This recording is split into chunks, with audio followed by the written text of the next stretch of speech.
Hello and welcome to We Turned Out Okay. This is the show that helps you walk your chosen path, not the one that somebody else thinks you should be walking. Welcome, welcome, welcome. I am Karen. You will hear today's guests probably call me Kay because that is how they know me. And I am an executive leadership and play coach. I'm internationally known for my work in human development, family relations, and play as self-care. And I am here with Mike Harris. He is, I think of him as family now. After our time together, we went through a thing called a coaching intensive together relatively recently, and um, I'm so excited to welcome Mike Harris to the show. You can find his work at mikefharris.com. We are doing a roundtable today, which I'm so excited about. What that means is we're each bringing an idea to the table, and we will spend some time talking about it. And I said guests because we are looking forward to anticipating that a second guest will join us. So there will be three of us in this roundtable. Her name is Marilyn Dollar, and I'm going to keep my fingers crossed that she comes in for this conversation. And if she doesn't, we're gonna bring her in for another one.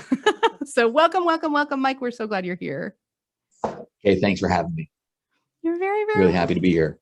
Cool. What's been just before we jump into our topics? What's been good in your life recently? Your coaching practice. How's it going? Life is really good right now. The best thing for me has been the beginning of hiking season. Weather's warmed up, the ground has dried, and so I've gotten to take a few nice long day hikes, been able to get back and run on the trails near my home, spend some time outside with my wife, Kristen, go to the beach. This is the best time of year, in my opinion. So lots of fun stuff for me to do, and a lot of stuff that we missed out on some this time last year. Yeah. So this is certainly where we live. And actually it's funny because this conversation, as it turns out, isn't going to be aired until like September. So the time of year that we're talking about is early June. And it is a beautiful time of year here in New England and in New Jersey where you live. But this year it's a lot more fun. And there's at least somewhat less worry. I mean, I think there's so what's been on my mind about the pandemic is that our governor in Massachusetts basically pronounced it over, quote unquote, in Massachusetts about a week or two ago in maybe mid-May. And my first thought was, I mean, that's wonderful for us, but it's a little presumptuous for the globe. Indeed, yeah. And the same thing happened here, where I guess it was a little more than a week ago. Our governor, for all intents and purposes, pronounced the pandemic over, our response to be complete. And given how conservative he was about it, I mean, we were one of the first states to really lock down and have serious restrictions on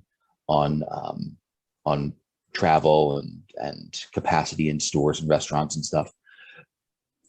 Given how conservative he was, I'm pretty sure that that's part of it has to do with the fact that he is up for re-election in November. So I think he wants to win over some folks that he may have upset by keeping things so tight for so long.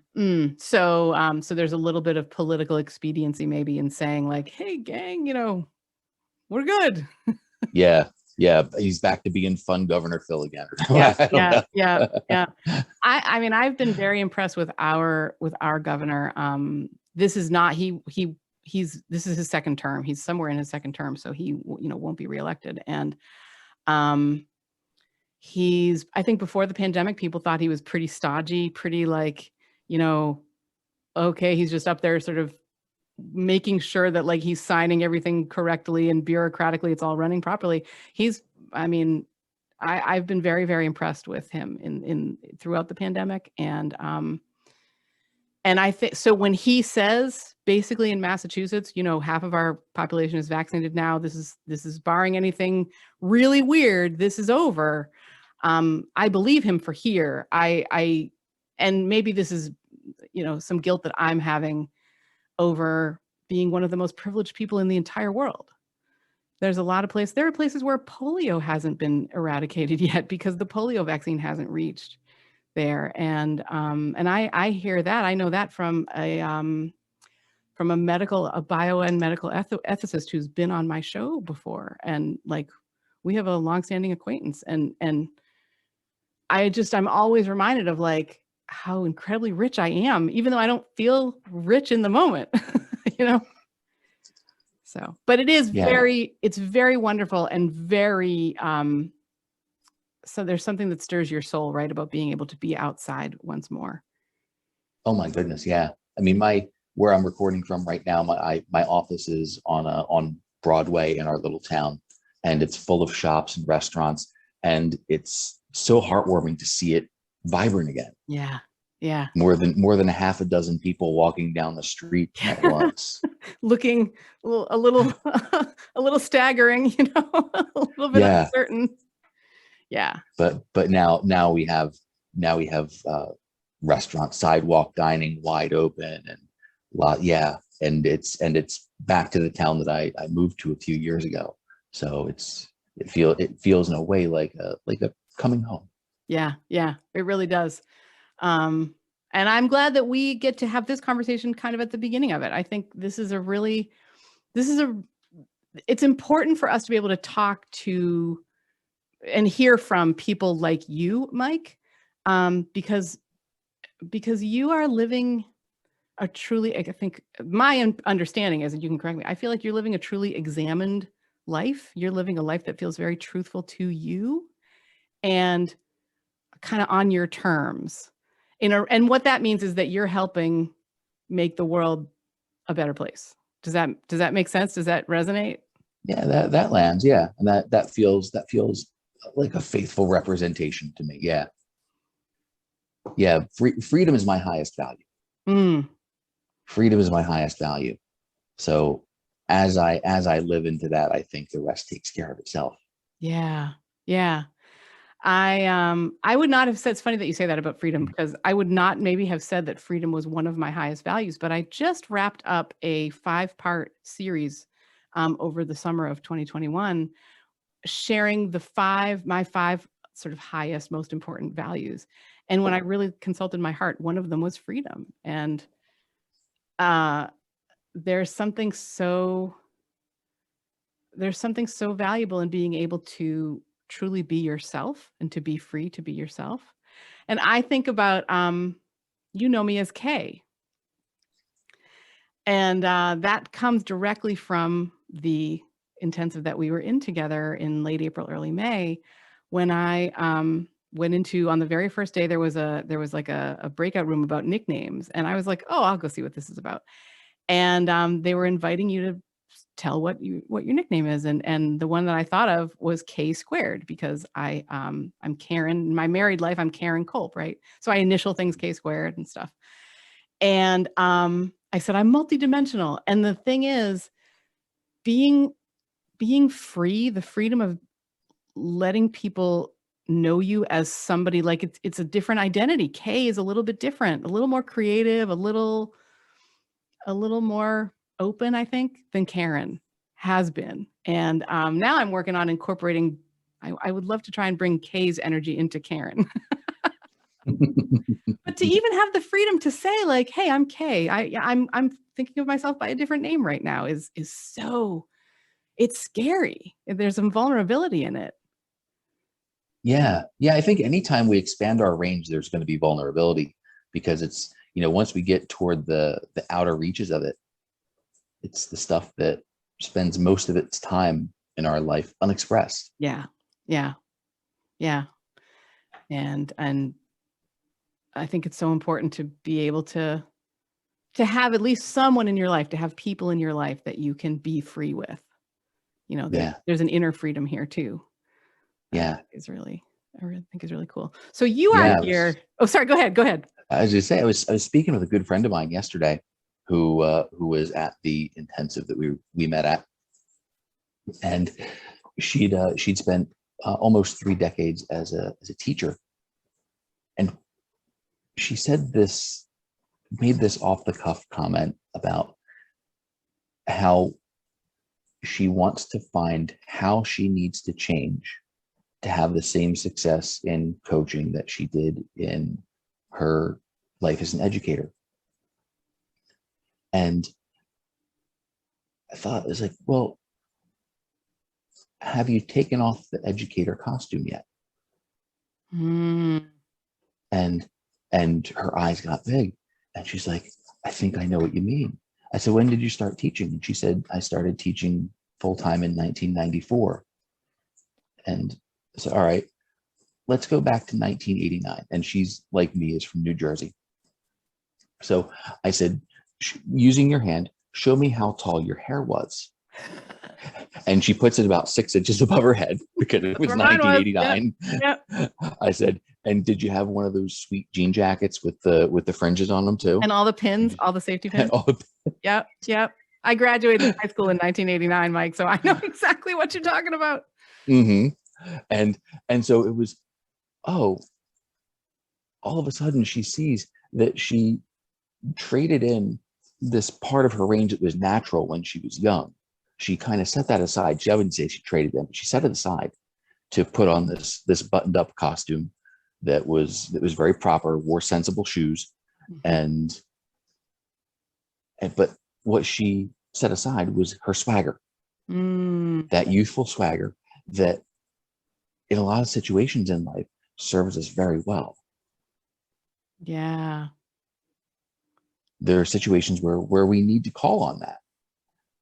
And there are a lot of other parts of our range that we need to call on that we set them aside and we forget that we even have them. Yeah. Right? It's like that really cool pair of shoes that end up buried in the closet because you wear them once every couple of years. Yeah. And you feel different when you put them on. Yeah. You know, like a different person. Yeah. Yes. Like a different person. Exactly. It's so funny. This is really resonating for me. I am, for the first time in, probably 3 or 4 years, several girlfriends and we all turned 50 this year, and we all grew up together. Like, we've known each other since we were 12, and this spring we all turned 50. In fact, the shirt that I'm wearing, the Badass Ladies of AHS, I had one made up for each of us because that's who we are. We're the Badass Ladies of Ashland High School. Oh, super cool. And I typically have not, I've not been a person who, like, I've been a slouchy looking person, like in terms of clothing and stuff.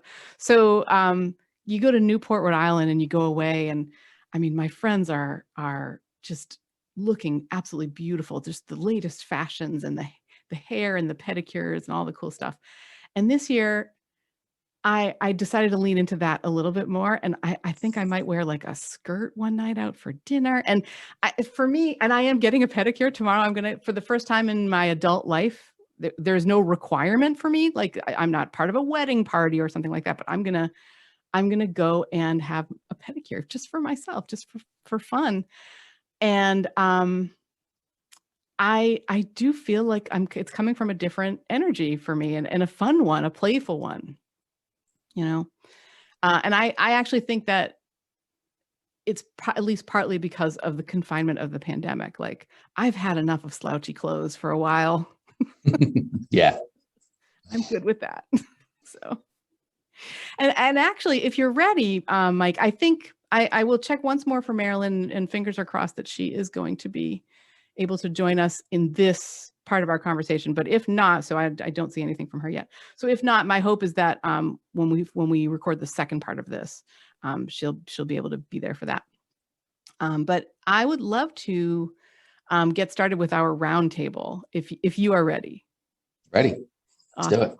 So for listeners, what this means is we are each bringing an idea to the table, and we're going to share it out and see what we think about it, kind of talk about it. And mine plays right into what we've been talking about. But Mike, I want to invite you to do yours, to give yours first, if you'd like. No, I'm gonna allow you to step ahead of me on that one. Cool. All right. So I have been thinking a lot about play.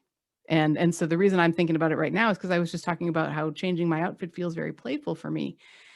And I guess I'm thinking about this on a couple of levels. One is, how does play come into your life, Mike? And I'm on a mission to restore play. This is how I think of it. I'm on a mission to restore open-ended play in all of its forms: music, painting, hobbies, acting, silliness, pillow fights, whatever play looks like and feels like, between consenting individuals. Um, and I say that actually because of I can remember pillow fighting as a kid, and I wanted it to stop, and my pillow fighting partners weren't stopping. So even in play, there are some other important factors. Boundaries, I feel like, is one of them. But I'm on a mission to put play to restore it to its rightful place in kind of the human pantheon of important things that we do. And I feel like here, especially in the US, maybe some of the Western world as well, play has really not had a good place. Like, we focus on grades and test scores and checklists and process reviews, or like, job annual reviews. And all of that completely takes the play away. And so I'm curious, Mike, about how play shows up in your life, and also how you feel about play as like a factor in the world. How does play show up in my life? Normally it shows up when I wake up in the morning, and it continues until I go to bed at night. I love that. I learned pretty early on that I wasn't a good fit in the corporate world for that reason, because I have too much desire to play. For me, play is the essence of how I create everything. Right, it's the essence of how I've built my business. Before I went into the corporate world, my living was made on games. I was a professional poker player, top pool player. So my life was built around games. I think that the world is skewed toward not just toward work, but toward a linear expression of how things are supposed to go. Right, like play by its nature is messy. Right, we were little kids. We would play. I mean, we would always try new stuff. We would play jailbreak and get kicked out of the neighbors' yards. we would try to climb trees and fail. We would climb like to the lowest branch, and sometimes we would fall out and hurt ourselves. It's full of mistakes. I mean, we would ride our bikes around and fall off and try to do jumps and screw them up, but we would always retool them and figure them out, and there is magic in that. Yeah, because we had full access to our imagination. And yeah, keep no, going, please. Well, I mean, you talked about so much of play is making mistakes and learning from them and getting in trouble. And so I immediately thought of my therapist of 7 years. We've been working together for 7 years, and he just retired. So I'm officially a graduate now. And we talked a lot about how I actually did an episode of this show that I called this. He talked about how zero tolerance is for submarines. Because if you're in a submarine, you cannot have any crack. You can't have any opening. You can't let pressure in. You can't let the pressure kind of override the design and the building of the submarine. Because if you do, you're all dead.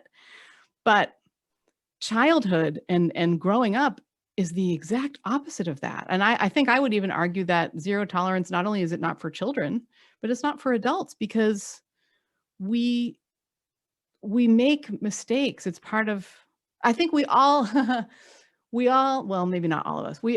Many of us, myself included, are very judgmental and hard on ourselves. And oftentimes play can be a way out of that. And So I was just talking to a coach named Megan Leahy. I'm going to try and remember to link to things in the show notes, everybody. So I'm just going to write Megan Leahy here. And I named that show, I called that show, I Wasn't Bad Inside, but Bad Kids Rarely Are. Because that's what she said in our conversation. One of the things that she said, and a sort of the kind of adult who loves to be in control. Part of the way that they might assert that control is by uh, punishing a child or making a child feel bad for something that isn't that is developmentally normal or okay, and that takes the play out of it too. Absolutely. Yeah. Absolutely. I, I'm so thankful that I didn't grow up in the zero tolerance era, because I wouldn't say I was a bad kid at all. And I did enough dumb stuff that I would have gotten punished excessively for it. Mm, yeah. And that doesn't, and that doesn't reinforce anything. That doesn't reinforce, well, it doesn't support anything. Rather than reinforce, it doesn't support anything to begin with. It doesn't support what, what we needed as kids. Yeah. Yeah. It supports, it supports the adult's sense of control, and it supports the idea that everything can be controlled. Mm-hmm. Right? You can control the environment around you by controlling people. Eventually that's going to fall apart, because we don't want to be controlled. Yeah. Right? Ultimately, that's what we want. We want to be free. Mm-hmm. Most of the time we don't really know what that means. We haven't really explored what that means for us. But we want to be free. We want to be loved. We want to have play. And in a zero tolerance environment, that's just not possible. Yeah. Yeah. And I think so many people of any era were raised in such a way or came up in such a way that they know nothing outside of zero tolerance. And so they it's extra hard to tap into play if if at all, right? Because and then they'll a lot of times turn that inward and conclude, well, I'm the problem here. Right. You know? And we see that expressing itself now, even retroactively. Yes. Where I see things about 40-year-old people apologizing for things they did when they were 14. Mm-hmm. Mm-hmm. Which I think, and it's not stuff that's so egregiously terrible. It's not that they committed murder or did something that physically harmed someone. But you're at age 14. Most of us are still largely ignorant. Yeah. And it's, to some extent, we also might as well simply apologize for having hormones. Yeah, so true. So Mike, can I share with you an example of exactly what you just said, where I did something egregious at 14 and then apologized for it at 40, and what happened after that? So I used to date, when I was a freshman in high school, I was dating a junior boy, which is very exciting. And he was a couple years older than me, and he needed surgery on his jaw. He had to have his jaw wired shut for a period of like 2 months or something. So he's sucking all of his food through a straw, that sort of thing. And so two things that I'm remembering happened that I did apologize for later. One was when he was in the hospital, I went to give him something. Like I went to give him something that I had brought for him, a present, and I knocked his jaw. And so tears, right? And then he's got this little whiteboard. I remember him writing the word ouch on this whiteboard, and I felt so bad. And then the other thing that happened was maybe a month into it, I ate a Kit Kat in front of him. And like this has become a story in my family. My kids know about this because I felt I ate a Kit Kat in front of him and he got mad at me. And I was like, what's the friggin' problem, dude? I'm just having a candy bar. And like the idea that I would not be sensitive enough to think about like not eating a candy bar in front of somebody who's all of his food is liquid. Um, Ever since then, and that is not, we had continued to have a good, we dated for quite a few months after that. We got over it, I guess is what I'm saying. But as I grew older and thought again about that, I was like, that was the most douchey move. Like, this is so horrible. And I regretted it. And so in this instance, like I regretted it kind of all my life, right? Now we get to a point where when I was turning 40, Facebook was just really becoming a national or an international thing. And we connected in Facebook.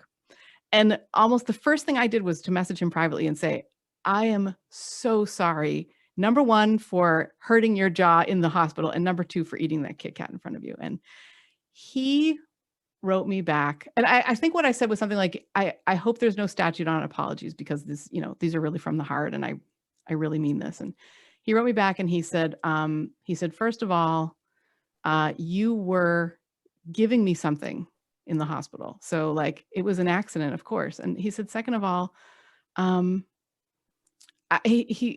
thing that he said about, I'm not remembering the exact words, but it was basically like, I'd already forgiven you for this. You brought such grace into our friendship that meant a lot more to me. And I was just like, oh my goodness, thank you so much. So there's something about being forgiven that came out naturally in play as well. I mean, like Facebook was new. Like there's something about this is still making me think of now I'm playing on a grown-up level at a deeper level, right? I didn't have to apologize. But I did. And here was this way for me to do it. Kind of interesting. Yeah. And in doing that, I think the real value in that is not just the virtue of making the apology, but finding forgiveness for your younger self. Yeah. Yes. Yeah. And feeling like he said something like, I had already forgiven you. Like I'd already, in his mind, I'd already been forgiven. Right. And that, it was so beautiful. It released a weight that I didn't realize I'd been carrying around, Mm-hmm. So, and that's so many reasons why play is, I think it needs to be restored to its place, its rightful place in human interactions and human society. Yeah, I think that we need much more space for play. And does that really mean much more space for mistakes? That conflicts? Too. Yeah. I'll even go so far as to say more space for not being responsible. The best thing that ever happened in one of the companies I worked for was that we had our entire office redone after I'd been there for a few years. And one of the upgrades they made was on one floor, they added a ping pong table, a pool table, a shuffleboard table, and a couple other things. Mm-hmm.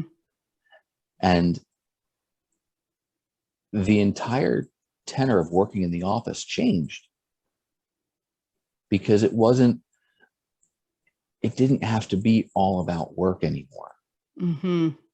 Right? We didn't have to be buttoned all the way up to the collar all the time. And what ended up happening was we saw people coming up with solutions to problems that they couldn't figure out while they were playing ping pong or while they were playing shuffleboard or whatever. Wow. That they took that little bit of play just sparked something in them. Yeah. It's fascinating to me that we've taken work as a society.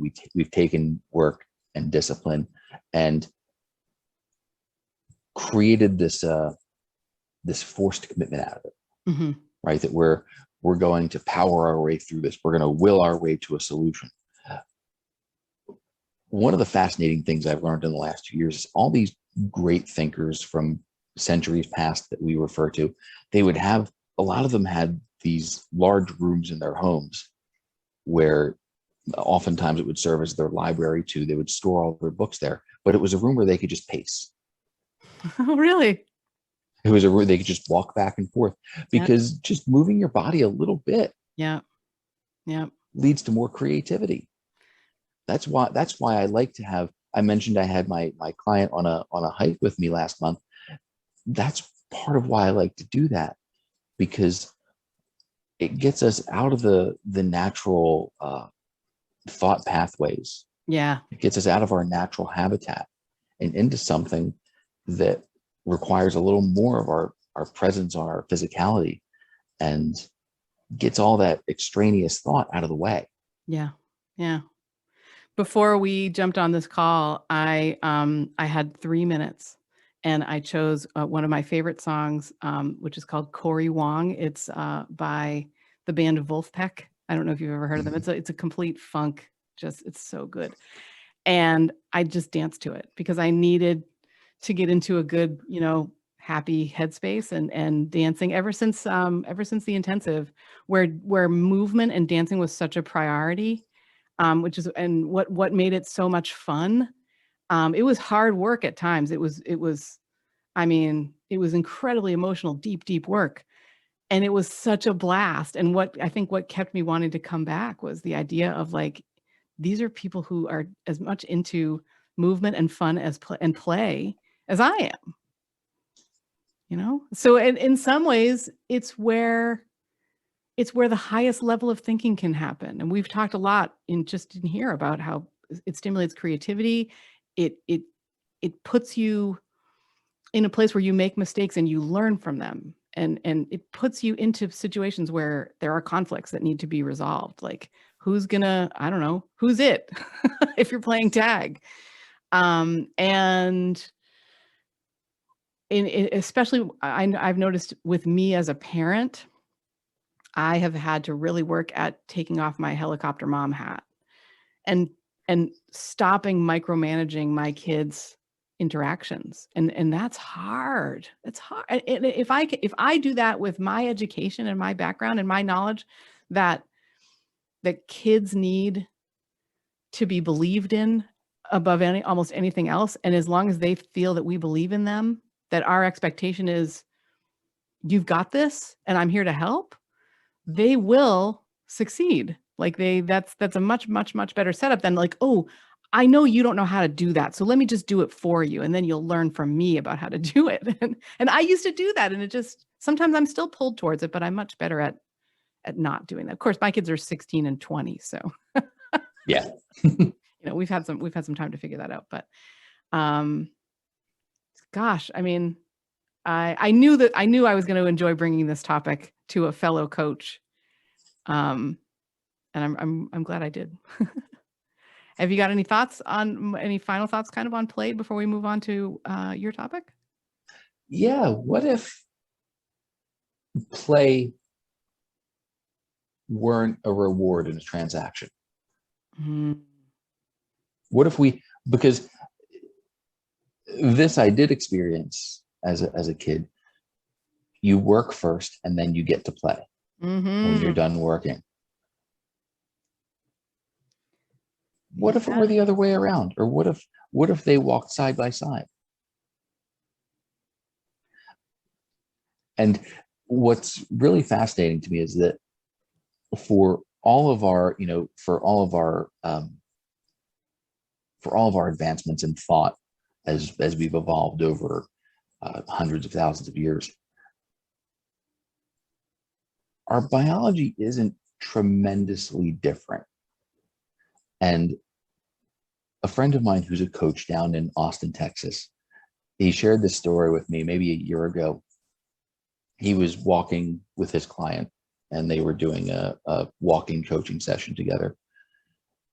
And they came across this woman in the park who had no less than 10 dogs with her. And the dogs were lined up, sitting across a bed, like a picnic style bench, Mm-hmm. and then sitting across the table. They were lined up like they were a chorus or something. Wow. And they were sitting there being perfectly still, patiently awaiting for her to let them know what to do. And they went to the woman and they said, how do you get them to behave so well? And she said, I pay them first. She said, we've already done all the tennis ball stuff. We've thrown sticks. We've gone in the water. We've done all the play. Now they're ready to do whatever needs to be done. But I pay them first. And in a way, that's trusting them first. Mm. Yeah. It's trusting that if we allow for play, if we give them the space to play and fill up their cup, that they'll be willing to settle down, to work, to do what's needed to be done. Wow. What if that could happen? What if we treated ourselves that way? Yeah. And I do think about role modeling too. Like if we treated ourselves that way, we are not just helping ourselves, but we're helping the people around us because we're saying this is important. Yeah. You know, the paying ourselves first in terms of this playfulness is important. Oh, that's amazing. And so it really feeds into something that happened by accident in the intensive, and it is this. So Rich, the guy who runs it, is on Pacific time, which meant that for us here on the East Coast, it didn't start until 11:30. Usually was when things would start. And I had blocked out that whole night. It was a 9-day intensive. In fact, I blocked out the days after it too, because I knew I was going to need some recovery time. And so I would give myself permission, for example, to do some Japanese flower arranging and take walks. And I was dancing for that first half hour anyway. Finally, I said, I can't be in the breakout rooms because the DJ and the dancing is just too much fun. And it was so I wasn't starting my work, quote unquote, until like 11:30 or 12 at the in the afternoon. And I didn't get migraines during this extremely intense event. Like prior to that, I'd been going through all of my monthly migraine medicine and the store that I had built up. And I stopped needing it. Like at least I stopped needing it more than say once a week rather than like once every day or every 5 days in a row kind of a thing. And so in fact, I have it up on my board here, my second quarter goal journeys. The second one is do not look at a computer screen before 11 a.m. at the earliest. And because now, like, what do you do if you're not looking at a computer screen? I'm cooking, I'm dancing, I'm walking, I'm talking on the phone to my mom, I'm having conversations with my kids, I'm playing. Yeah. To your point, I'm paying myself first. Yeah, that's amazing. And at the end of the day, you're not waiting for the minutes to pass until you can play. Yes. Your cup's already full. Yes. And I think that's so important for everyone listening, because we've all got family lives and we've all got jobs that we must do. So if I build in the play first, I'm never saying to myself, well, I'll just do it after I clean the kitchen, or I'll just do it after I go shopping or something like that. Like, it's done. Yeah. And those other things are a lot more fun and I'm a lot happier doing them. So that's brilliant, Mike. Thank you. Thank you. What a great conversation. I love this job so much. After 6 years, it's still fun and unexpected and playful. So what are you bringing? What's your question? What's my or question? your idea that you're bringing to the roundtable? Most of us spend our time, our energy, our money striving toward freedom. Mm-hmm. And putting it off into the future. What if instead we lived our entire lives from it? Oh, wow. Tell me more.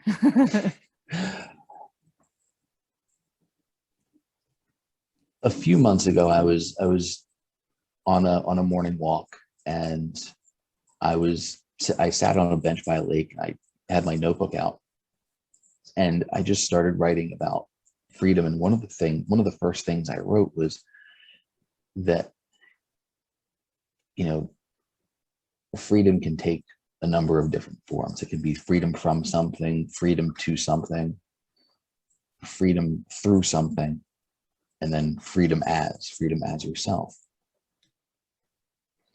And enlightened coachy thinking would probably point toward freedom as being it. Like the pinnacle, meaning it? Yeah. Yeah. And it just points right back at freedom from. But the thing is that when we think of freedom from, like, because that's how we think of freedom, right? We think of freedom as freedom from this crappy job, freedom from, freedom from all these responsibilities I have, freedom from needing so much money to make ends meet, whatever. The freedom from it points at is freedom from our own thoughts. And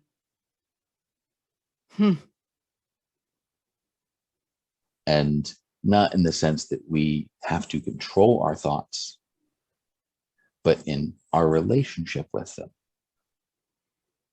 I love it. You know what comes up for me is I can't be objective in terms of inside myself. I think, like everyone, I have a very difficult time looking objectively at my motivations, my thoughts, my feelings. It's very subjective. It's me, right? Sure. And I think this really speaks to the value of coaching, because I have found that I get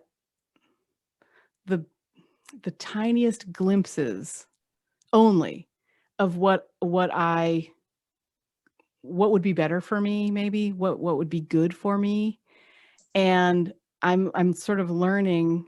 I think the reason I'm thinking about it is because I'm now giving myself the freedom to look at that a little bit more closely and say, like, if this is the feedback that's coming back, what does that really say? And it's again, during going back to the intensive, we had a day called Intensity Day. And we had, I think, what amounted to either 3 or 4 coaching conversations in which we were coached and we were coached by world-class coaches. Mm-hmm. And when I was the coachee, repeatedly, what the message that kind of came back, what I would hear myself saying was, I need to stop cooking, for example. I need to stop beating myself up was a biggie. And I need to not stop cooking because I love to, but because of I've got a tendon disorder. I've got some complications in my life that I've been ignoring and trying to do all the stuff because I'm the responsible adult. And I came out of the intensive saying, okay, so I need to coachity coach. I need to invite as many people as I can into coaching conversations and really, really serve people, right? I need to speak to and support the people at the UN in their work, particularly around education, quality education. And I need to stop beating myself up and I need to cook less. And the freedom of the stopping beating myself up and the cooking less, to be able to say those words out loud, even, it seemed so scary. Like, who am I to want that? Who am I to go for that? And And now, I mean, we're a month away, and we're taking a much more equal, we're all taking responsibility now. Like my 20-year-old and my 16-year-old went grocery shopping yesterday. Like they Wow. did the week's shopping trip yesterday, and they did it beautifully, all by themselves. And I'm cooking with my 20-year-old tonight, like for example, and I'm cooking with my 16-year-old on Thursday night, and dad and the kids are doing something another night. And that's just like, I don't ever clean up unless I basically want to. Like, and I know it sounds like we're talking about such a small thing. It's just the cleanup. It's just the housework, right? But I've been thinking about this recently, especially in the pandemic. So much of those things have become so close and urgent that it's not such a small thing anymore. And the freedom of sharing this work, and I mean, it's been like both kids were like, yeah, that was actually great. Going grocery shopping. I mean, wow. Yeah. And it's all, and like you said, it's not about chores and housework. It's about choice. Yeah. The choice was, it sounds like how you experienced it before was as an obligation. Mhm. I'm supposed to do this. It's the responsible thing to do. It's my Who, work. who am, it's my work. Who am I to not do this work? And instead, you turned it on its ear. And it's a teaching experience. It's a connection experience. It's an experience in trust. Mhm. You shut one door that you didn't really like in the first place, and you opened three that you love. Yeah. Yeah. And I think too, I think another aspect of freedom is independence. And the skill building of being able to go out on your own into the world and go to the grocery store, find things, pay for them, get them home, unload them. I mean, all of that's a lot of skills. Oh And yeah. I don't think I could have done it at 20. I think at 20 I was like, "Oh, what a pain in the ass."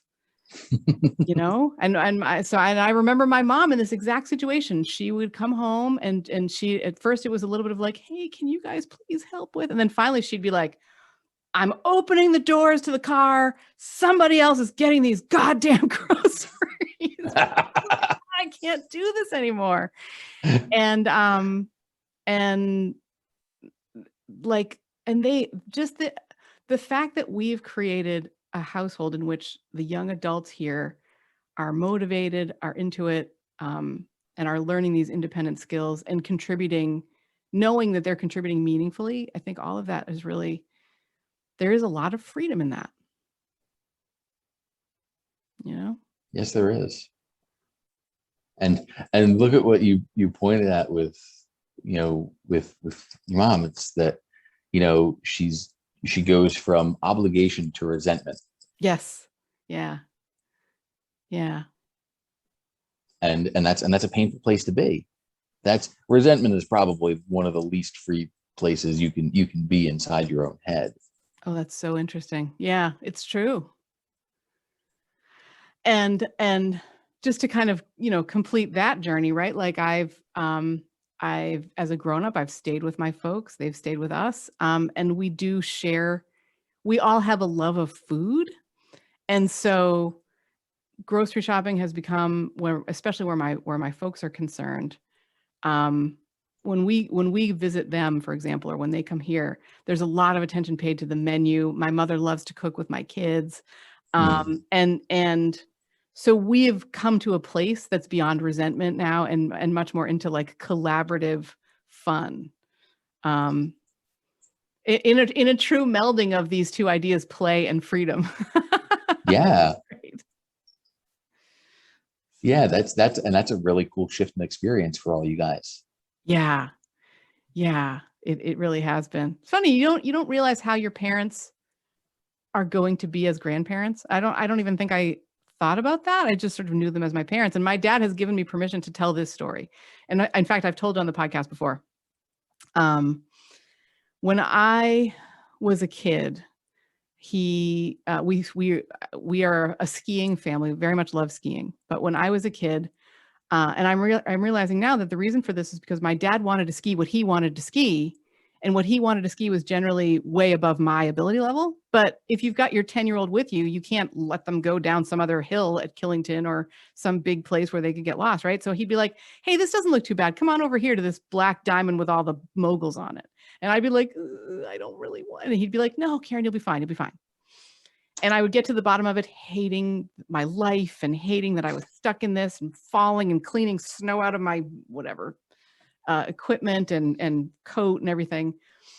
And I, when I was in my 20s, he became a ski instructor. They retired, they moved to Colorado. He became a ski instructor. And and I think this would have been the same anyway, even if he hadn't. When he taught my kid how to ski, he did it beautifully. And he did it from the perspective of someone who has now spent 3 years teaching beginners how to ski. And it's just, it was so much fun to watch that. And I early on in the show, I interviewed an author named Daniel Wolf, and he said something about how when he became a parent, what he wanted to do was like think like a grandparent. And having had that experience, I understood. I was like, that's what he means. Like, you do different things from different motivations when you're a little bit detached, when you know how this story ends because you've already seen the end, Mhm. you know? And I just found that really interesting. So how does that all work out? Like what I was just saying, I'm bringing it back to your topic. How does that work back into freedom? How does that work back into freedom? Like what part of it do you mean? Like, Like, so I feel like I just did one of those rabbit holes, right? Where I went down a rabbit hole of a story about skiing and a story about me as a kid and a story about my parents as grandparents. And I'm just thinking I like to try and relate it back to like to our topic. I love rabbit holes, but I love when they, return to Mhm. the topic at hand. So, did anything I just shared speak to you of freedom, I guess, Mike? Well, sure, yeah. Um, there was what's really fascinating is the like what I heard in that was how your dad's frame of freedom shifted, Hmm. right? When because when you guys would go skiing as a family, he really wanted to have his own experience in a way. And so that was reflected in how he taught. And then he went on to have the experience of being a teacher, right? Of being a professional ski instructor. And all of a sudden his sense of freedom, his frame of freedom shifts, where it's not about having his own experience, it's about doing this thing that he set out to do. He is having his own experience. It's Hmm. doing something different and doing it differently. And you know what's really beautiful about that? Now that they are excellent, one's a snowboarder, one's a skier. They can ski anything that they want to. They can ski and ride anything my father can. He has the true experience of freedom where he's doing what he wants to do with me and with his grandkids. And Yeah. and and we are all loving it. I mean, skiing is one of, so when I 10 years ago now, almost to the day, we're recording this in June. 10 years ago, I got the diverticulitis that would bring the chronic illness that started in July of 2011. And one of the things that brought me back was the desire and the motivation to be able to ski again. So I spent about 18 months. I spent about 8 months without the ability to walk more than a few steps. And then I Mhm. spent 18 months building that ability back up. And I counted myself better, quote unquote. I mean, I still have problems, but when I could ski again, that was when I felt better. And my first, try not to get emotional, but my first day back was with my father and my brother. Mm. It was amazing. It was late. It was either early 20. It was either early 2014 or late 2013. I think it was late 2013. Yeah. So it was like such a thrill. Yeah. And that's part of the essence of freedom, right? It's like, oh, moving in the direction that you want to be moving in, Yes.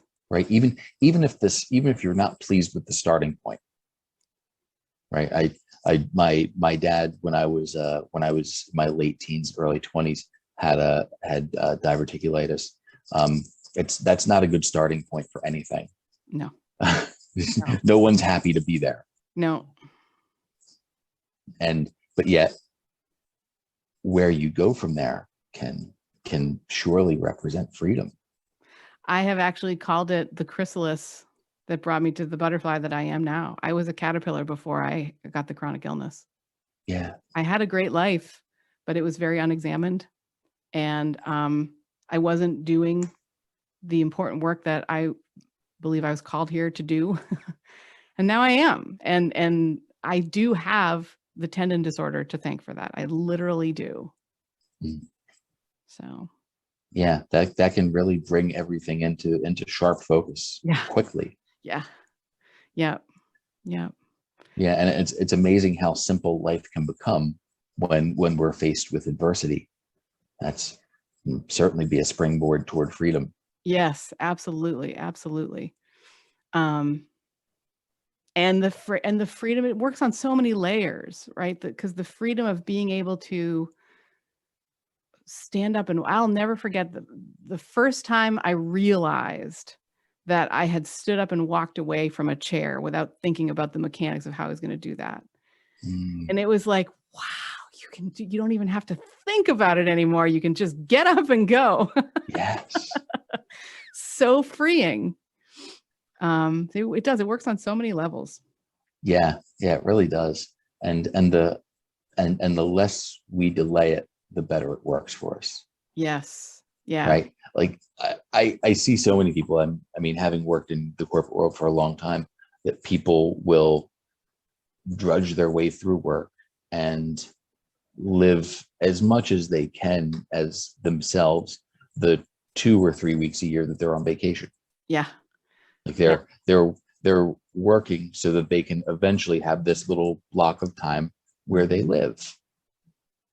And I wasn't accustomed to that when I went to go work in finance. As a poker player, I made my own hours. I would work, and I would work weird hours. I'd work 7 at night until 7 in the morning, 4 or 5 nights a week, and it was a blast. And if I didn't feel like staying, I went home. Or if I didn't feel like driving to Atlantic City, I would play online, and it was perfect. So you had that experience before you had corporate work in finance. Right. I'd never really had a 9-to-5 job that stuck before that. I'd worked as a bartender, as a waiter at restaurants. I'd done like some odd job type stuff. But I'd never done anything except for a couple years when I was 18 and 19, where I was an auto mechanic. I'd never had a regular 9-to-5 job. And even when I was a mechanic, I didn't have anyone hovering over me. I was on my feet. I had to be creative in order to do my job in some way, in order to figure things out. But there was this sense of drudgery around my job. And I remember you spoke earlier to performance reviews and annual reviews and things like that. And the thing that would come back every single review was that I questioned too much stuff, or anytime I expressed a boundary around something. If someone says something to me I don't like, I will let them know in no uncertain terms that I don't want to be talked to that way. And that would be a thing that would show up. Like, oh, well, you're uncooperative. Wow. And I'm like, okay, like this is this doesn't feel very free to me. I'm here. I'm wearing clothes I wouldn't ordinarily choose to wear. Um, Working in environments I don't know why I've chosen to work in, but it became this cycle of, well, let's just get through this, and then after that, I'll figure it out. And then there's the next thing, and then the next thing, and then it got to the point where even on vacation, I couldn't turn off. Mm.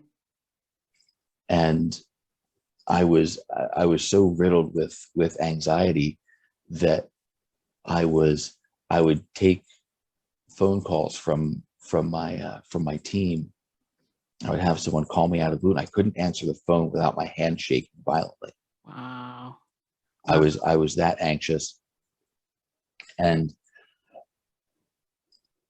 at that time I found coaching. Mm-hmm. And I'd gone to an event for it was a public speaking training. It's an event called Own the Room. It was in New York City, and as part of it, everyone who participated received a short executive coaching session. And the session I had with this coach, it blew everything wide open for me. 15 minutes. Wow. One insight, one shift in how we think about things really does change everything. Yeah. And here I realized I don't have to do this anymore. This doesn't have to be my career path anymore. I thought I had to get to the other side of something for that to be viable. But that was never true in the first place. Mm-hmm. And a couple months later, I had a partner who was mentoring me, and we had our I can't remember whether it was quarterly or semi-annually, but we had one of our sit downs, and he said, "So, Mike, how do you feel about your future with the firm?" And I said, "Glad you asked, John. It's non-existent." And he said, "I'm sorry?" I said, "Yeah, I don't think I have a future with the firm anymore." And that was the beginning of a 6-month offboarding. Wow. And from there, I saw more and more that I lived my best, not in some imagined future on the other side of a barrier that's here, but I live my best life here now. Yeah. In play with whatever is around me. Wow. Just molding that and making it work, being a tinkerer. Yeah. That's so, thank you so much for sharing that story. I think lots of people listening maybe will have wished that they could say, "Oh, my existence at this firm is non-existent. My future at this firm is non-existent." And I love that you show up in the world as a role model for doing that, and someone who, because I think it can be so hard to envision the other side, and coming to it from a place of full-time poker playing with funny hours, and but living life on your terms, must have shown you the absurdity of the corporate world. Absolutely, yeah. I could never understand why someone would choose to live only a couple weeks out of the year. Yeah. Right. Or Some if you're people, lucky. yeah. I mean, some people do something they enjoy in the corporate world. More power to them, because I think we need them. Yep. And there's probably an equal number of people who they just can't fathom how to get out of it, but they know that they have to. Mm-hmm. Mm-hmm. Yeah. Well, here, everybody, if that's you, here's an example of someone who did it. Yeah. We in our home and in my family life, like with friends, we talk a lot about the movie Office Space.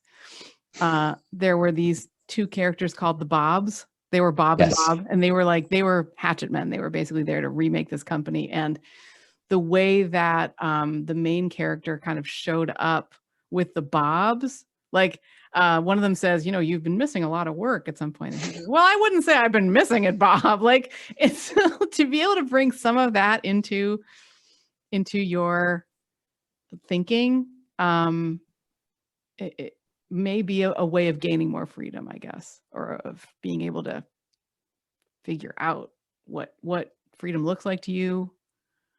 Yeah. It is. I mean, there's a certain irreverence to having choice. Yes. There's a certain Yeah. irreverence to it because we don't have a choice. All of a sudden, we're in this forced reverence to the structure that is so to speak feeding us.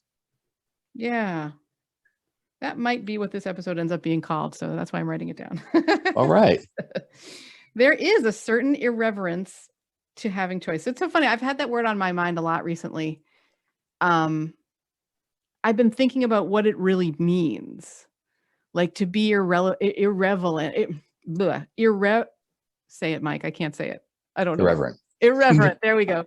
To me, it's sort of it goes along with playful, with whimsical, with like, and irreverent really means not having reverence, like not revering something, not buying into an idea, not honoring it with the respect that it thinks it should have. And that's a quality in me that I would like to show up more often, I guess. And so, Mike, we were talking before, you have this wonderful hat. It's called the Squid Bishop hat. May I display it? Please, please, please, for everybody watching in YouTube, here it is. It's the Squid Bishop hat. And I will love for you to share the story if you would like to, Mike. But that mentally putting on that hat for me has helped me be a little bit more irreverent and be able to say to somebody like, hey, I don't actually think that's how it is.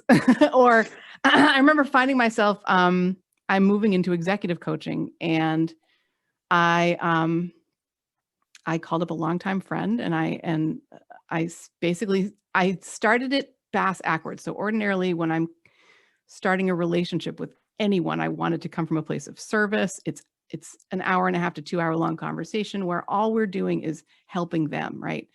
So I call up this friend and multimillionaire executive, and I say, hey, I want you to join my thing, which is exactly the opposite of how I would usually do it. And we get maybe 15 minutes in, and I'm thinking like, I am so far out of my depth here. This is not even funny. And finally, because I felt like, wow, how, who am I to? And I realized that the problem was I was making a sort of pitch and not coming from a place of service. And so I literally said that. I laid it out on the table and I said, here's how I usually do this. And it ended with him saying to me, would you give me that gift? Would you invite me into a powerful coaching conversation? And I was like, oh, I would love to do that.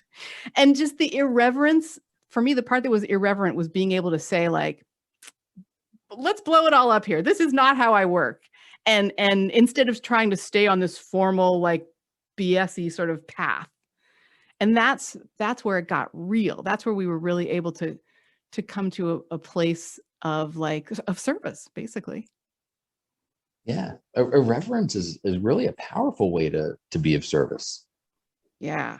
We stop tiptoeing around the idea of propriety. Yeah. We don't need it. That doesn't serve anyone. That's how I signed my very first client.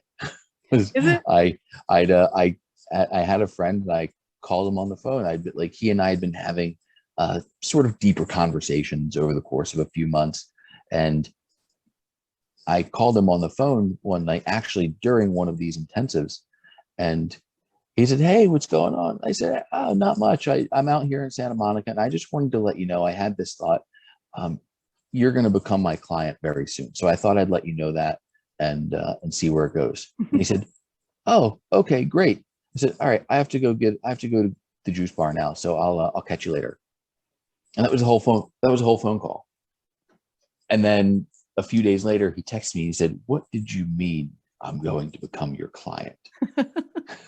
and that's how the whole thing started. But it throws all this, basically all these layers of padding that we use in how we communicate and how we create things. It just throws them right out the window and just cuts right to the core of it. Yes. And it lays it all bare so that even the people who would go, they can still see it. I wouldn't say I've been missing it, Bob. Like it's such a, right.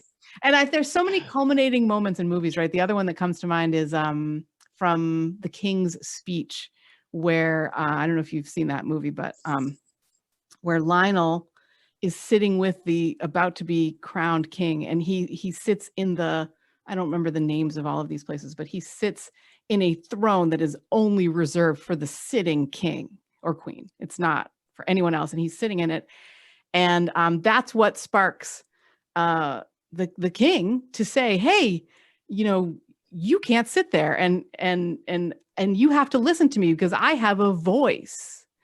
And it was the irreverence of Lionel, the speech therapist, sitting down in the throne that caused that. That's boy, that feels like such a profound and deep thing. I have a real reverence for irreverence. Hopefully not too much. Well, just enough. Let's say that, just enough. Because my go-to place is very much of like, oh, is this where I stand? Is this how you want me to do it? Right. So to bring a little bit of that in feels really good. So I'm looking at our time, and we've been talking for 1 hour and 12 minutes, Wow. It's gone so quickly. And it flies.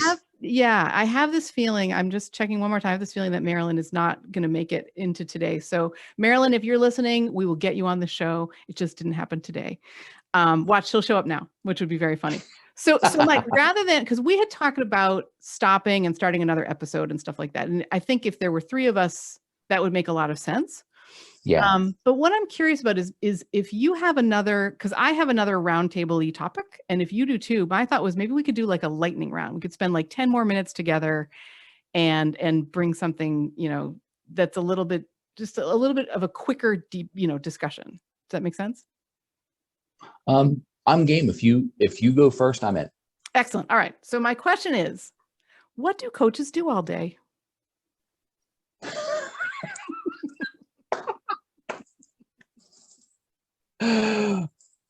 It stands to reason they would coach.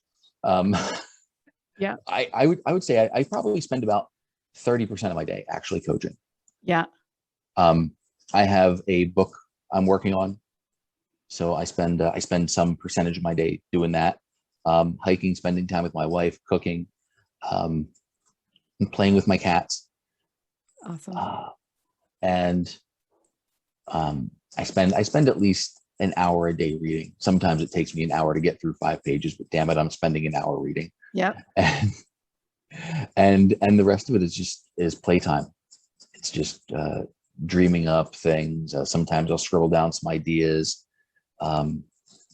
stuff like that. Keeping it like I like to keep my schedule a little looser than a lot of people do, just because I enjoy the serendipity of a great idea. I love that. May I ask, what's the book about? So the book is called Radical Freedom. Oh boy, very apropos. Yes, and I would tell you what it's about, but I just did. There we go. I love that. I feel like, do you feel like, so it's so funny because I would include coaching. I would make coaching include, for example, what we're doing here. And when I am writing a book, I'm currently writing a book as well. And I think I would probably separate public from private, or like family and friends from coaching, quote unquote, but almost everything else would be included in coaching. Yeah, it sounds about right.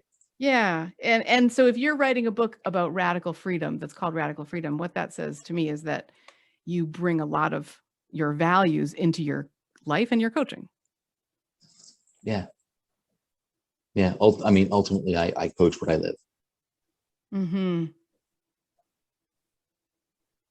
That's cool. Yeah. So how about you? So for me, I think that what I do all day is, I think of it less in terms of how I spend each moment or how I spend my time, and more in terms of the mindset that I'm in. Mhm. And so what this coach does a lot of the day is I actually, so yesterday, I'm looking out my window. Yesterday, I got to do my very first in-person coaching session in our tree fort. And just the idea of putting that out there into like, oh, you can't coach in a tree fort, you know what I mean? And it was maybe one of my favorite conversations ever, because the surroundings made it so. Like there was bird song, and we had to sit facing the woods. I had initially thought we would sit facing the street, or it's in our backyard, so there's a garden and stuff like that. But I thought we would sit facing the street, but the sun was where we would have done that. So we ended up turning around and sitting in the shade facing the woods. And it just made it so much more playful. And so one of the things that came up in that conversation is we coach people that have a lot of times have what we need to do for ourselves. And so when I think about what I do all day as a coach, I really try to live my values. And that can be as simple / complex as figuring out who's cooking dinner tonight and who's cleaning it up. And so something that does come up for me in terms of time spent, like how I spend my time, is it's taken me years to have the right approach to reading, because if I read something upsetting or scary at bedtime, I can't sleep. So I've become I really go for just the Regency romance. It's going to have a happy ending. I've got a favorite author. Her name is Mary Balog. Unfortunately, she has a gigantic catalog of books, because I've spent a lot of the pandemic reading only her, because sometimes a romance novel has tropes that I really don't like or don't want to be involved in. And most of Mary Balog's work isn't like that. It's serious and beautiful, and it has a happy ending. Conflicts come up and things like that. But so it took me a long time to realize that for the last hour or so, maybe even 2 hours before bed, I need light. I need non-heavy stuff. But then that means that earlier in the day, I get to read things like there's a book that Rich Litvin recommended. It's called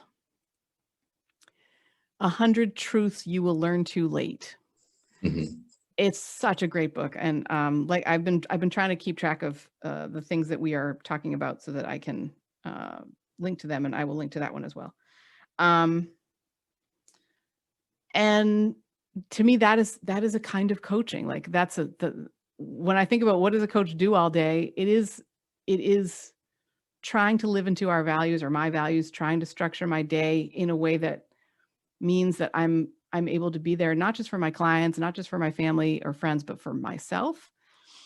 And it means declaring that I'm worthy. There it is. That's what I've been trying to get to, because I had to, if I'm going to be a really good coach, I have to know that I'm worthy of being a really good coach and serving people powerfully. So that's what I do all day. That's what I think about. It's a lot more fun than it sounds. Can I just say that? Oh yeah. I mean, if it wasn't fun, you wouldn't be doing it. Exactly. Yeah.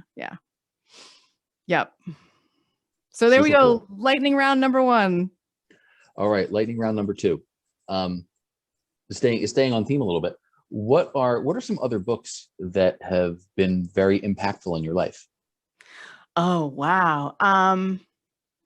Let me see. So the first one that comes to mind is a book called The Courage to Heal, which is for survivors of sexual abuse or rape. Mhm. When I was 7, I was sexually abused, and the repercussions of that have kind of played out over my life.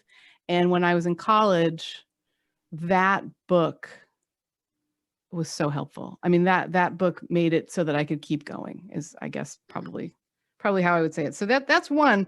But I want to find, so okay, here's another one. The Jeeves Omnibus. Have you ever heard of PG Wodehouse? Do you know PG Wodehouse?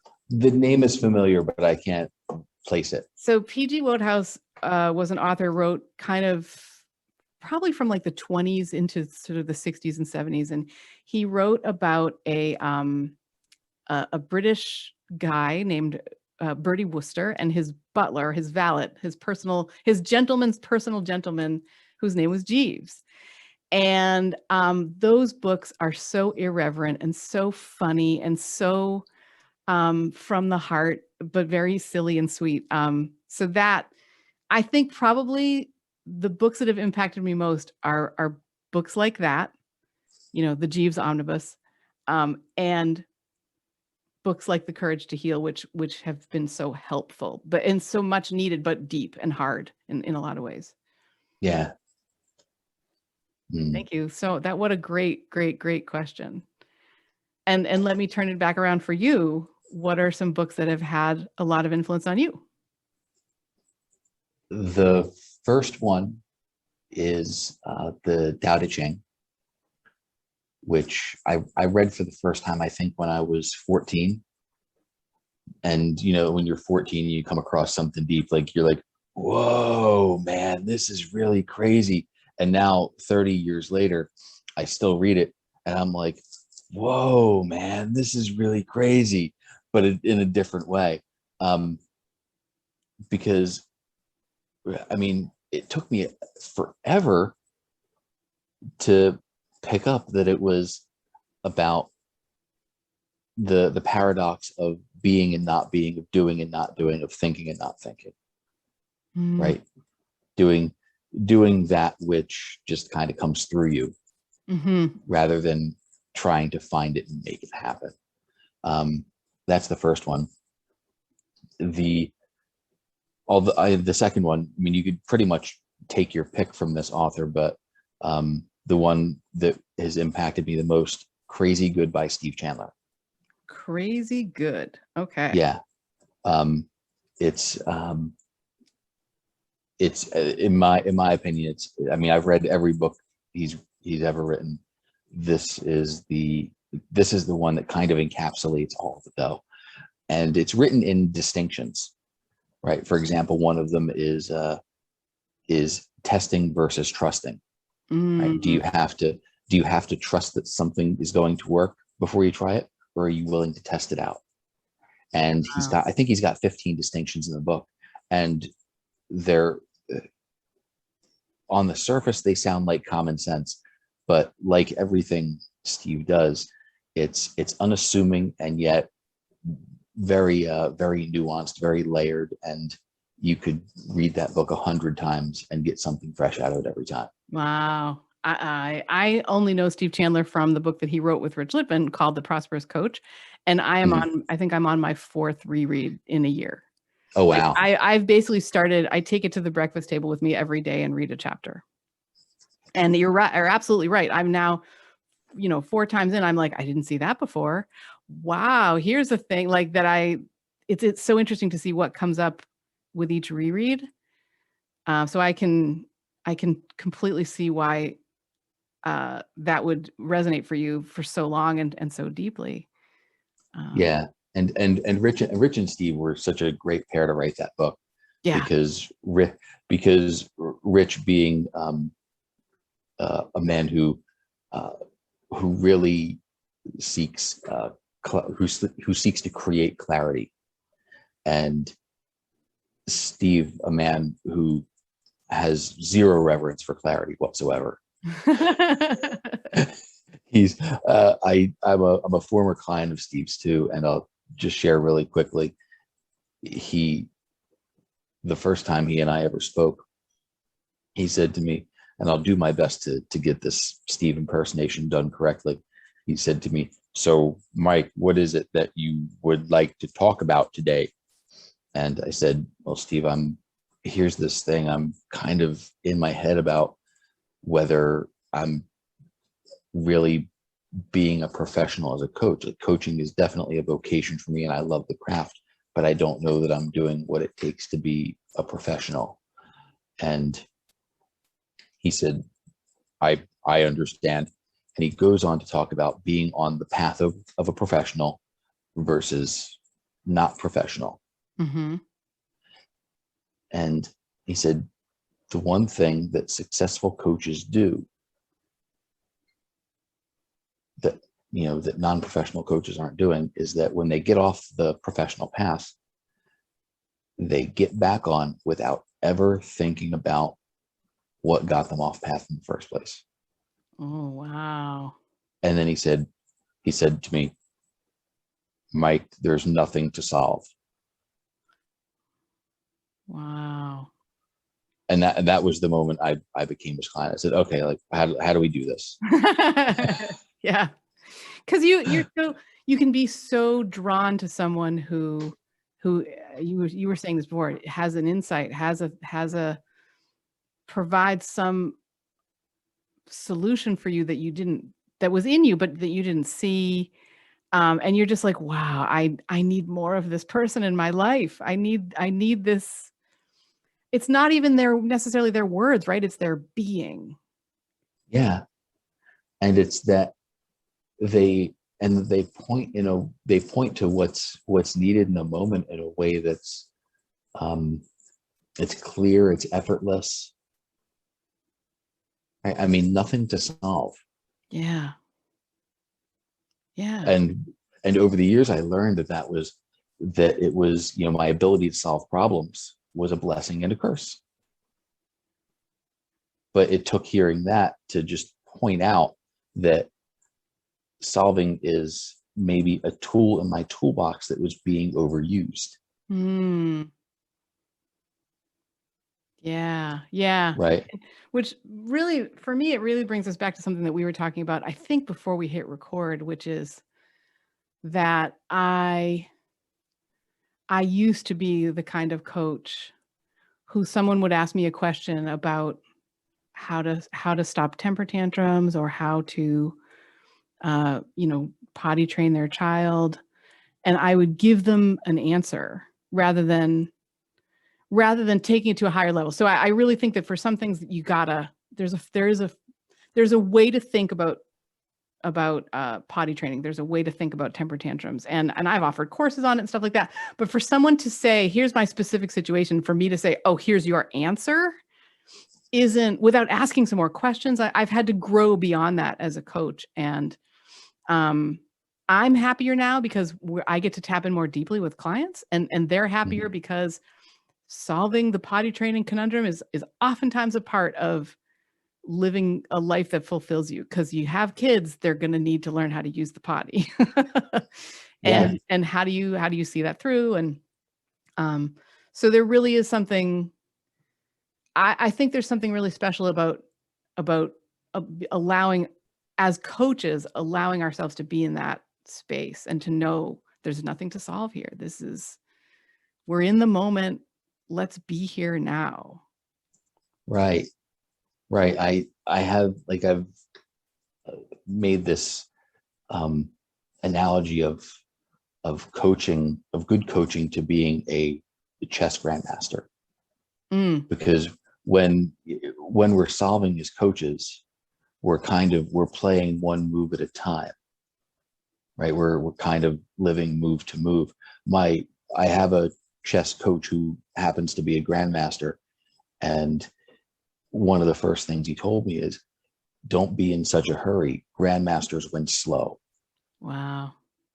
And sometimes when we listen and just probe around and ask some more questions, we our client will end up revealing what is really at hand here. Yes. Yeah. But if we jump in too early, we can end up creating more noise by solving a problem And not letting them living in it, being, right. I think it comes down to a conversation I had with my therapist just before he retired was about how do I not be omniscient in people's lives, but instead allow them to be omniscient in their own lives. And he shared with me his experiences as a psychologist for 45 years. Because, and it really had, like, I think a lot about this. It really has to do a lot with like leadership and how you come into a coaching conversation and how you build trust and how you let people kind of be where they are, just exactly what you're speaking to. Then they're omniscient in their lives, and we as the coaches are not, which is how it ought to be. Right. Yeah. Yeah. Well, I mean, Mike, I can't believe how quickly this time has gone. It's actually 12:02. It's a little bit after we had said that we were going to be wrapped up. So I really want to honor that and be honoring of your time. If you have loved this conversation with today's guest, Mike of MikeFHarris.com, get in touch with him. He's amazing.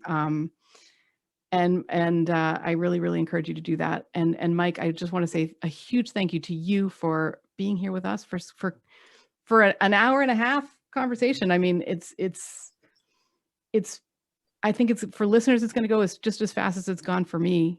And I'm so grateful to you for being here.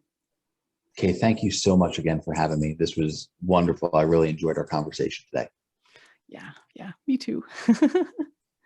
Thank you so much, everybody, for listening. And you know what I do? I do always try to do is I try to say a huge big thank you to our producer, the 24 now time winner of the Husband of the Year award, who is not just my husband, not just our producer, not just the voice you hear at the top of the show, not just an audio genius, but one of the world's best human beings and someone that I'm so lucky to have in my life. So Ben, if you're listening, and I know you are because you're the one who's going to get this out into the world, thank you so much for being you. And once more, everybody, thank you so much for being here. We will see you next time.